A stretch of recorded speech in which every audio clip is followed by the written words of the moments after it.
Hello दोस्तों, नमस्कार। RB study official में आपका स्वागत है। दोस्तों, राजनीति विज्ञान यूपी टीजीटी, पीजीटी, एलटीजीआईसी तथा बिहार की टीजीटी पीजीटी परीक्षा के लिए यह रिवीजन श्रृंखला चल रही है। इस क्रम में यह तीसरा वीडियो है। यदि आपने पिछली कक्षाओं को नहीं देखा है तो आप प्लेलिस्ट से जा करके देख सकते हैं। आइए क्लास स्टार्ट करते हैं दोस्तों।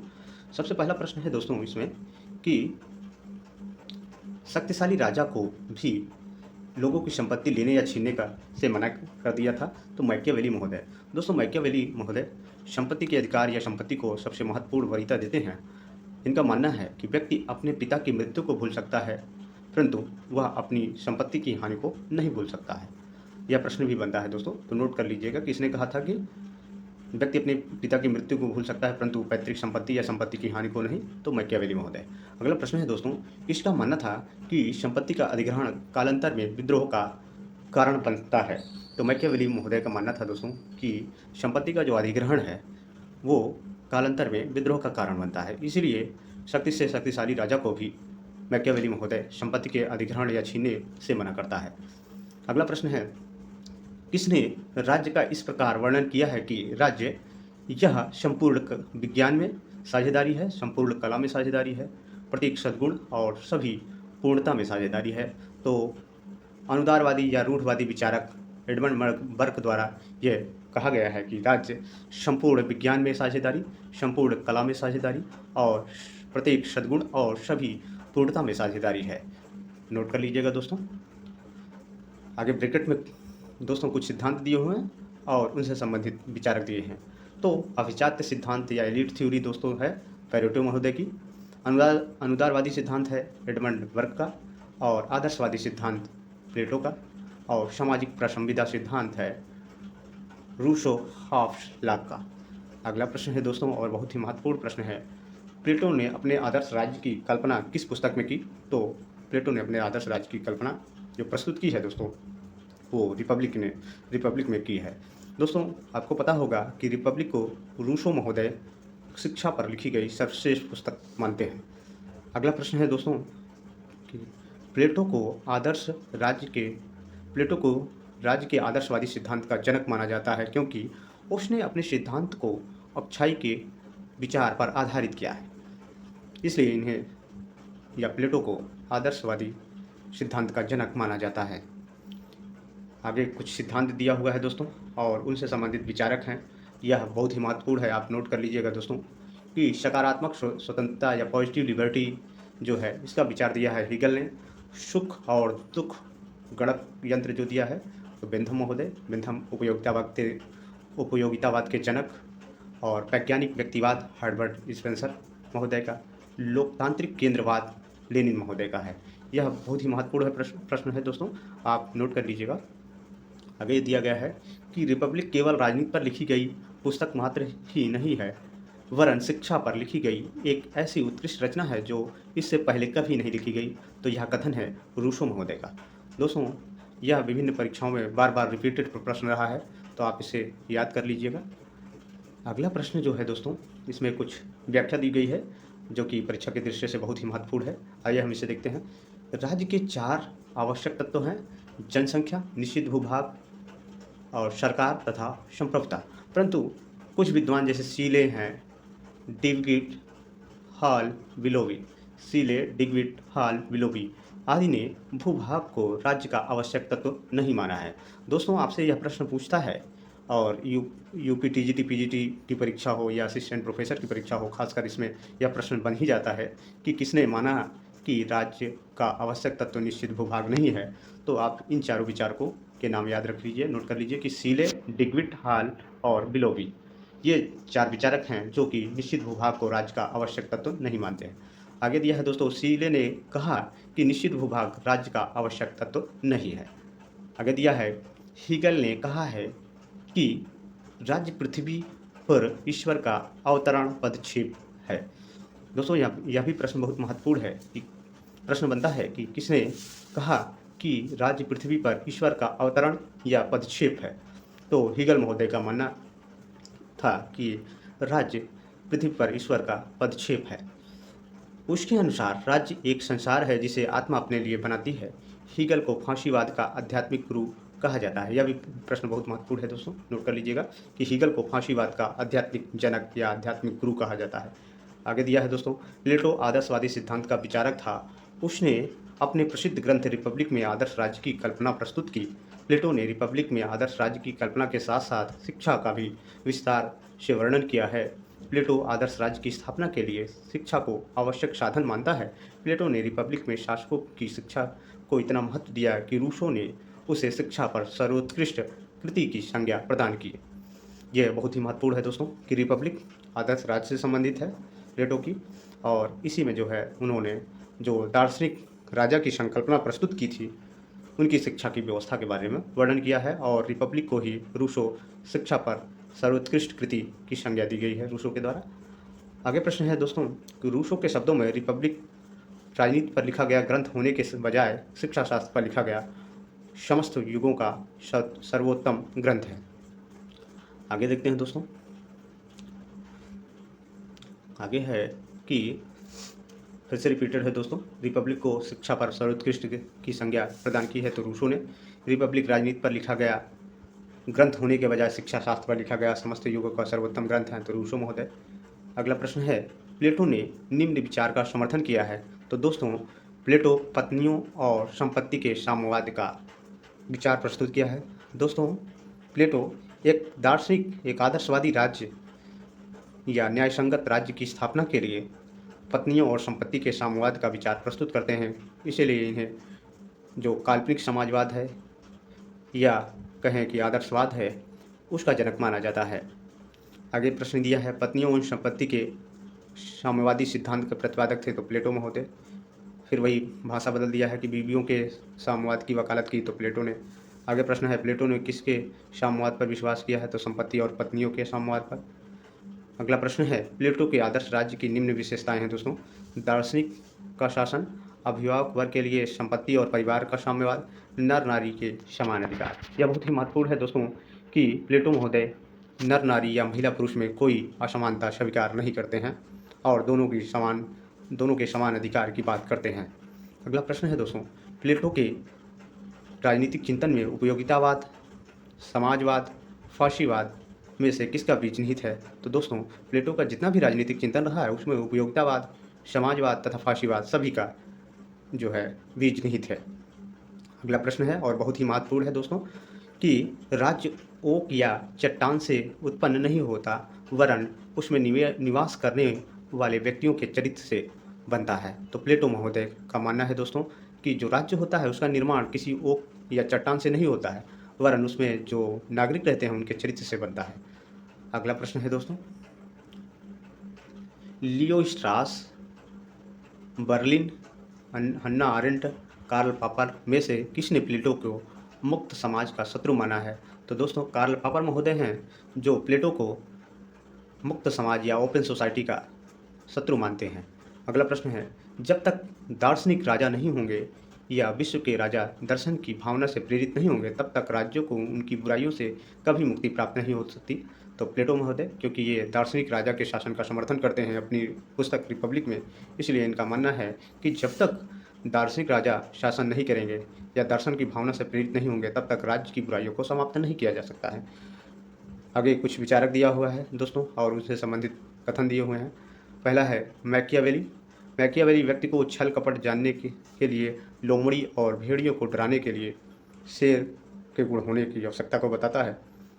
दोस्तों, यह प्रश्न बनता है कि कौन सा विचारक है जो राजा में लोमड़ी और शेर दोनों के गुण की बात करता है। तो मैकियावेली महोदय हैं जो कहते हैं कि राजा में फॉक्स एंड लायन, लोमड़ी और शेर दोनों के गुण होने चाहिए। लोमड़ी के अनुसार लोमड़ी के जैसा चालाक होना चाहिए और शेर के जैसा साहसी होना चाहिए एक शासक को।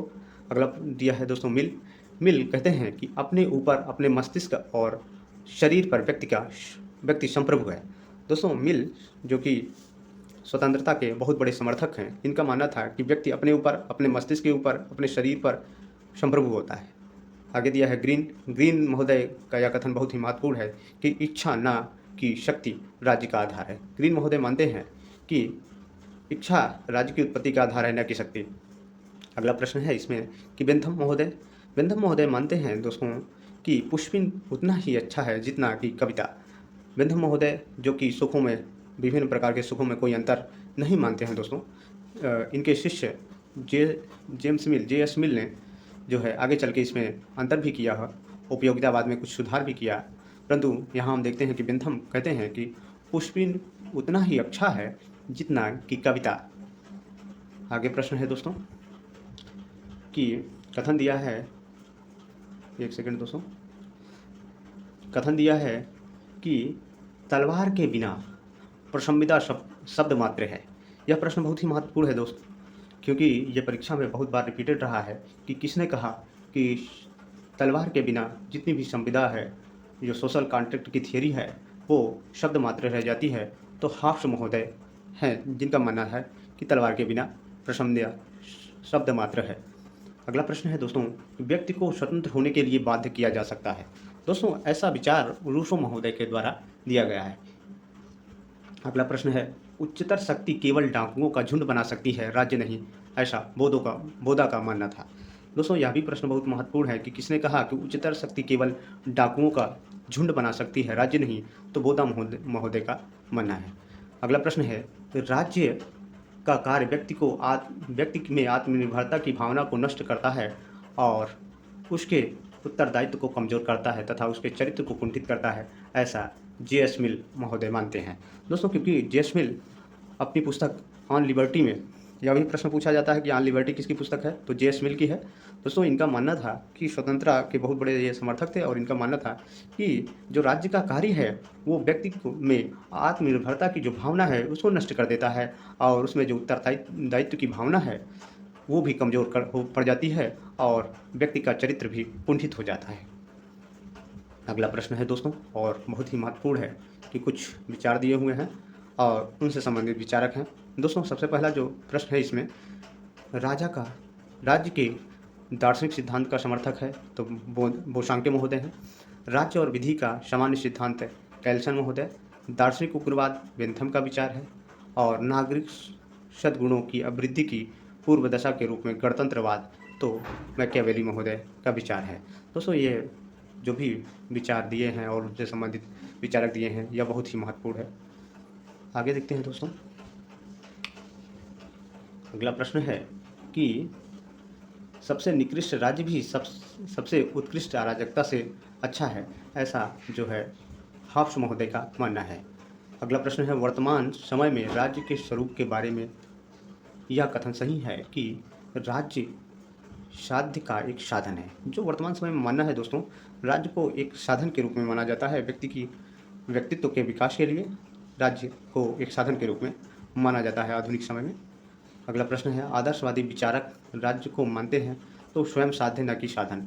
जो आदर्शवादी विचारक हैं दोस्तों वो मानते हैं कि राज्य स्वयं में साध्य है न कि साधन है। अगला प्रश्न है, किसने राज्य को ऐसा संगठन माना है जो सर्वसाधारण को यथासंभव बड़े से बड़े पैमाने पर सामाजिक हित की सिद्धि में सहायता देता है। तो दोस्तों लास्की महोदय का मानना है कि राज्य ऐसा संगठन है जो सर्वसाधारण को यथासंभव बड़े से बड़े पैमाने पर सामाजिक हित की सिद्धि में सहायता देता है। अगला प्रश्न है, राज्य साधन है या साध्य नहीं है, या उदारवाद का मानना है। दोस्तों उदारवाद को, एक सेकेंड दोस्तों, जो उदारवाद है इसको जो है आधुनिक विचारधारा के रूप में या उत्तर उदारवाद, नव उदारवाद जिसे कहते हैं, इसे आधुनिक विचारधारा के रूप में जाना जाता है और इसका मानना है कि जो राज्य है वो साधन है न कि साध्य है, जैसा कि आदर्शवाद मानता है कि राज्य साध्य है साधन नहीं। अगला प्रश्न है, एक आधुनिक राज्य संविधान के बिना राज्य नहीं अपितु अराजकता का शासन है, ऐसा जेलिनेक महोदय का मानना है। दोस्तों यह भी प्रश्न बहुत ही महत्वपूर्ण है कि जेलिनेक मानते हैं कि आधुनिक राज्य संविधान के बिना राज्य नहीं अपितु अराजकता का शासन है। अगला प्रश्न है और सुमेलित करने के लिए दिया हुआ है दोस्तों कि मैं ही राज्य हूँ, ऐसा लुई 14वां मानता है। राज्य व्यक्ति से पहले आया, यह जो है अरस्तु महोदय का मानना है।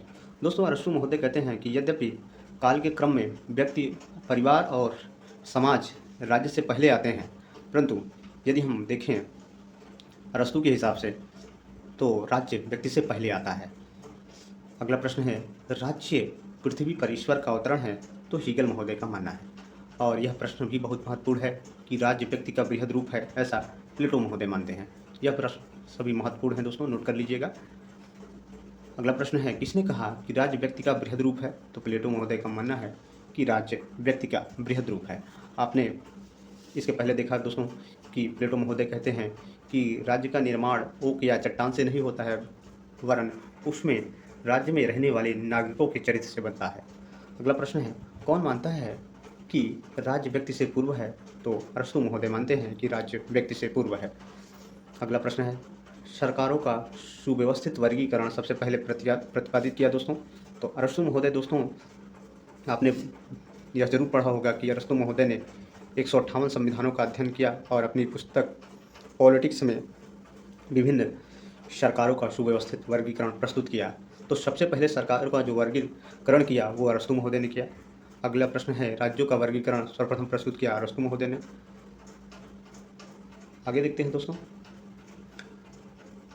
लोकतंत्र, कुलीन तंत्र, निरंकुश तंत्र में से अरस्तु ने सरकार के विकृत रूप में के संदर्भ में वर्गीकृत किया है। तो दोस्तों, जो अरस्तु महोदय हैं ये मानते हैं कि कोई भी पॉलिटी के अलावा कोई भी जो शासन प्रणाली है वो विकार विहीन नहीं है, अर्थात सभी जो है एक समय में खराब हो जाती हैं।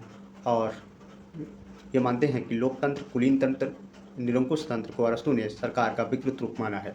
पॉलिटी जो है या मध्यम तंत्र, उसको अरस्तु महोदय वरीयता देते हैं। अगला प्रश्न है दोस्तों, अरस्तु ने राज्य और संविधान का वर्गीकरण किया है। तो दोस्तों, शासकों की संख्या और शासन की गुणवत्ता के आधार पर अरस्तु महोदय जो संविधानों का वर्गीकरण किया, इन्होंने इसी आधार पर किया। अरस्तु के अनुसार राज्य का अस्तित्व है दोस्तों, तो विकास का परिणाम है। अरस्तु मानते हैं कि राज्य का निर्माण धीरे धीरे विकास का परिणाम है।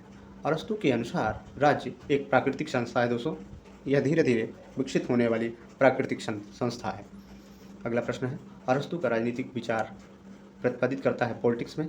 दोस्तों, पॉलिटिक्स अरस्तु की पुस्तक है और अपने राजनीतिक विचार अरस्तु महोदय अपनी पुस्तक पॉलिटिक्स, जो इनकी सबसे फेमस पुस्तक है, यद्यपि इनकी और बहुत सी पुस्तकें हैं परंतु जो पॉलिटिक्स पुस्तक है वो सबसे महत्वपूर्ण है।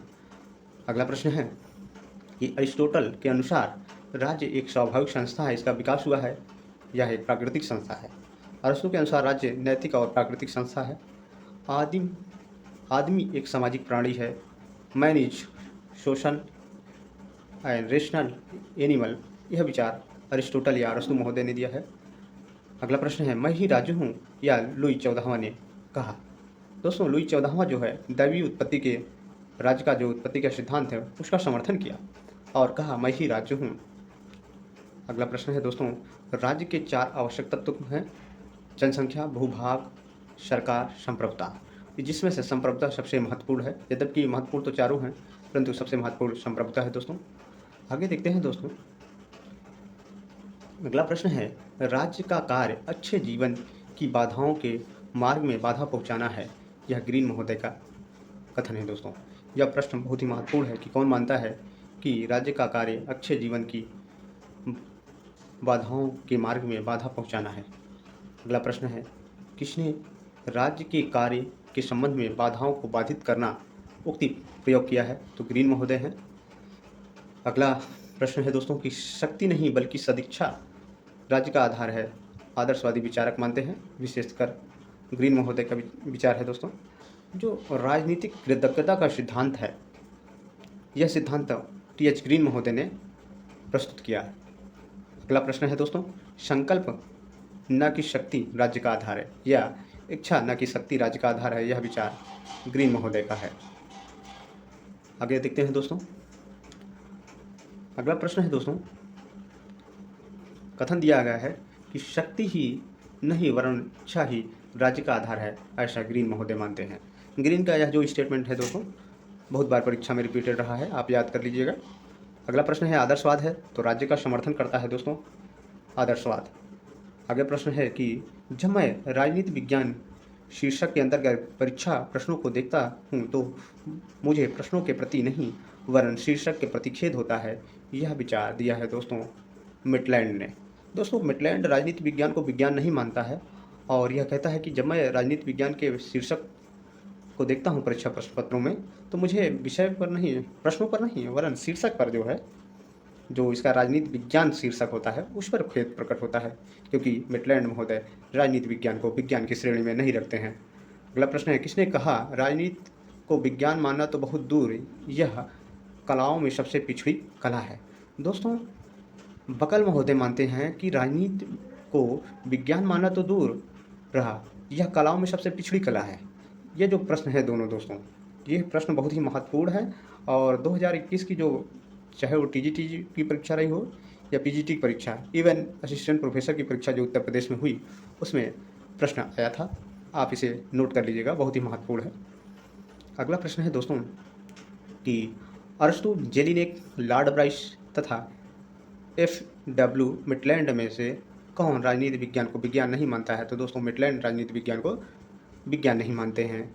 अगला प्रश्न है, यह कथन जो कहता है राज्य एक नैतिक संस्था है जो मनुष्य के पूर्ण नैतिक विकास के लिए अनिवार्य है, यह आरोपण है दोस्तों आदर्शवादी विचारक ऐसा मानते हैं। यह आदर्शवाद का मानना है राज्य एक नैतिक संस्था है जो मनुष्य के पूर्ण नैतिक विकास के लिए अनिवार्य है। अगला प्रश्न है दोस्तों, उद्यमिता, क्षुधा या उत्पादन, शौर्य, विवेक में से किस तत्व को प्लेटो ने अधिक महत्व नहीं दिया है? तो दोस्तों, जो उद्यमिता है, इसको प्लेटो ने महत्व नहीं दिया है, बल्कि क्षुधा या उत्पादन, शौर्य तथा विवेक। विवेक दार्शनिक राजा के पास होता है, शौर्य सैनिक वर्ग के पास होता है, और क्षुधा या भूख उत्पादक वर्ग के पास होती है। दोस्तों, प्लेटो ने अपने जो है ग्रंथ रिपब्लिक में इन्हीं 3 वर्गों का प्रयोग किया है।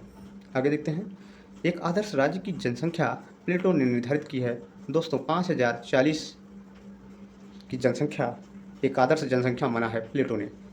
यह प्रश्न भी बहुत ही महत्वपूर्ण है दोस्तों, नोट कर लीजिएगा।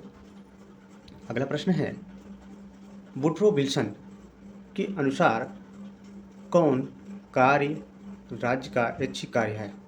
जो श्रम कानून का निर्माण करना है, वुड्रो विल्सन मानते हैं कि राज्य का यह ऐच्छिक कार्य है, न कि अनिवार्य कार्य।